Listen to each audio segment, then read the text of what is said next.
El 10 de setembre de l'any 1983 naixia TV3. Que per què TV3 i no el primer canal de Catalunya? Aquí només els autonomistes són capaços d'entendre-ho. TV3, diguem-la així, ens va portar coses dolentes i també bones. I entre les bones hi havia, per fi, sèries en català. Produccions angleses com Els joves, N'hi ha que neixen estrellats o Hotel Fawlty trobaven a la població catalana una audiència ben fidel. I no tot eren produccions de la BBC. Altres sèries americanes, com Magnum o El Cor Obert, també tenien el seu espai. I en el dia d'avui iniciaré una sèrie de vídeos que parla d'aquelles sèries que van començar a parlar en la nostra llengua.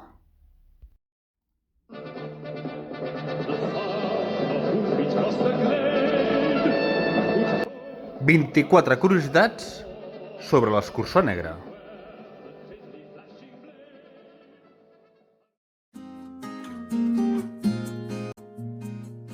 Número 1. La sèrie de l'escurçó negre va ser una idea original dels actors Rowan Atkinson i Richard Curtis.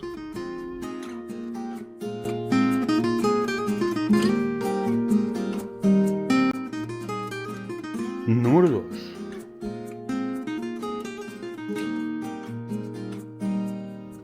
La primera temporada va ser rodada el 1983, la història succeïa el 1485 i el guió va ser escrit pels mateixos Atkinson i Curtis.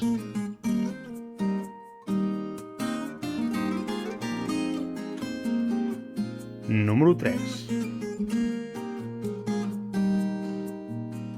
El repertori original de la sèrie seria format per Robert Atkinson com a Edmund l'escurçó negre, Tommy Robinson com a Baldric i Tim McCann com a Lord Percy.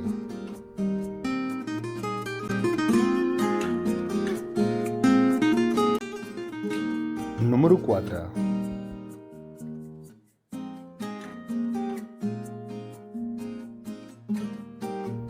La segona temporada es faria esperar ben bé 3 anys, fins al 1986, i succeiria durant el mandat de la reina Elisabet I, aquesta interpretada per l'actriu Miranda Richardson.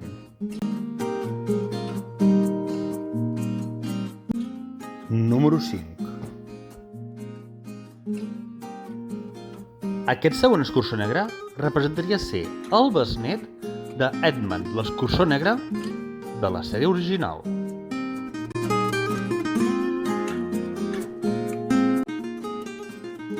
Número 6.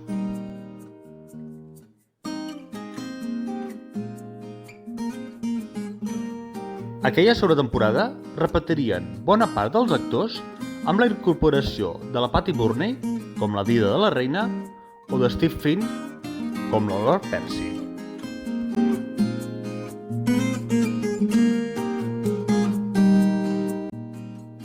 Número 7.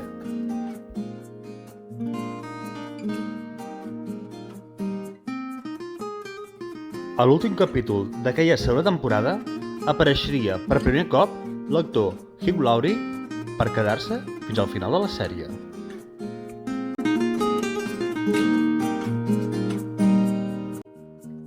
Número 8.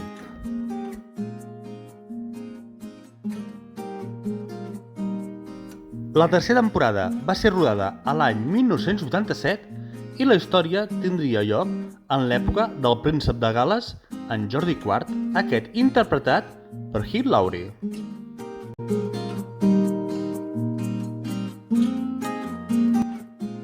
Número 9.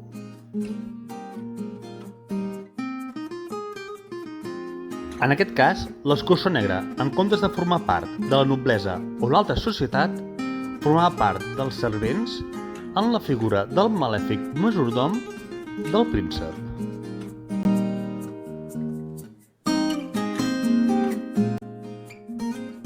Número 10.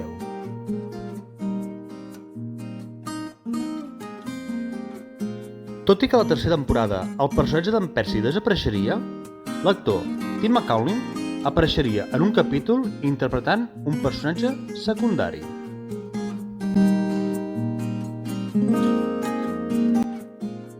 Número 11.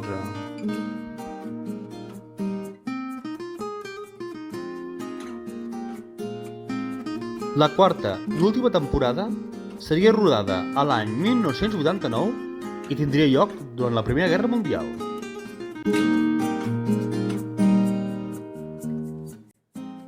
Número 12.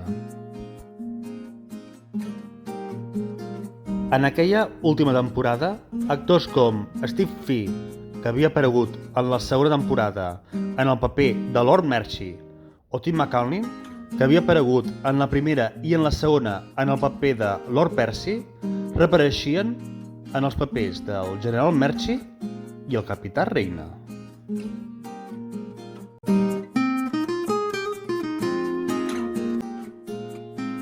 Número 13. El personatge de l'Escurçó Negre acabaria morint en les temporades 1, 2 i 4, salvant-se en la tercera.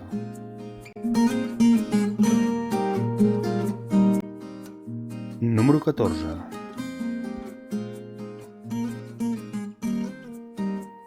Els actors triats per doblar la sèrie al català serien en Joan Pera, en el personatge de l'Edmund l'Escurçó Negre, l'Enric Arredondo, per en Baldric, en Lluís Posada, per en Percy, i en Pep Sais, pels personatges interpretats per en Hugh Laurie.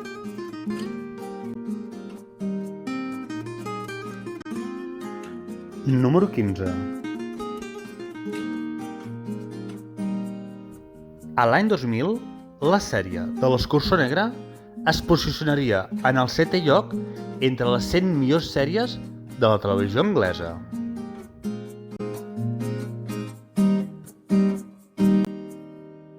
Número 16.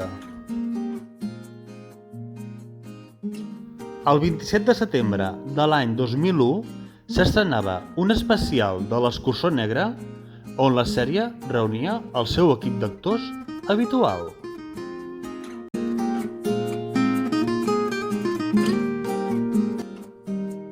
Número 17. A l'any 2004, la sèrie va ser votada pels espectadors britànics com la segona millor sitcom, comèdia de situació, de tots els temps.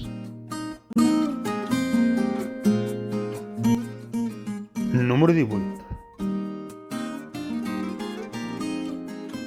Un any més tard, la televisió francesa intentava fer-ne una imitació amb la sèrie Camelot.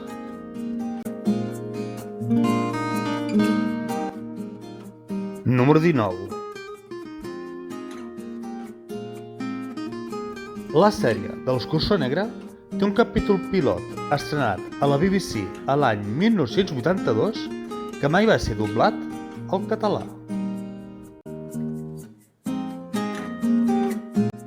Número 20. La sèrie en si és una paròdia de la història d'Anglaterra, però sense oblidar-se d'històries clàssiques com Macbeth de Shakespeare o la de Cyrano de Bergerac.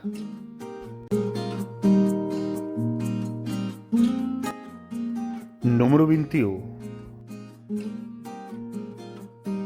A Catalunya, la sèrie de l'Escurçó Negre, a part de per TV3, també ha estat a la graella de 8TV.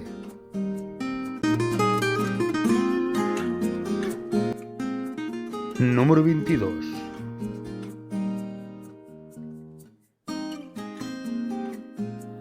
El desaparegut Ric Mayal, conegut a Catalunya com a un dels integrants de la sèrie dels joves, té un paper al primer capítol de la segona temporada de l'Escurçó Negre.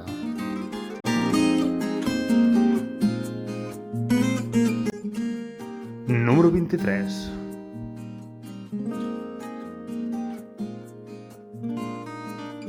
A part d'en Rowan Atkinson o d'en Hugh Laurie, actors de renom, com és el cas d'en Robbie Colden, Colin Firth o la Kate Moss, també han pogut gaudir del seu moment a la sèrie.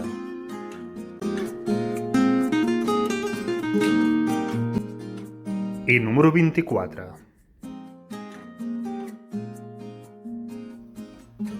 Pel 2019, un rumor sobre el retorn de la sèrie amb els seus actors originals es disparava. Qui sap, potser tindrem sort i tot. Això sí, haurem de tenir paciència.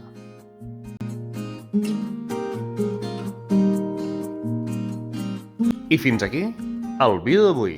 Si t'ha agradat, sisplau, regala'm un polze cap amunt, deixa un comentari a la caixa de comentaris i subscriu-te al meu canal.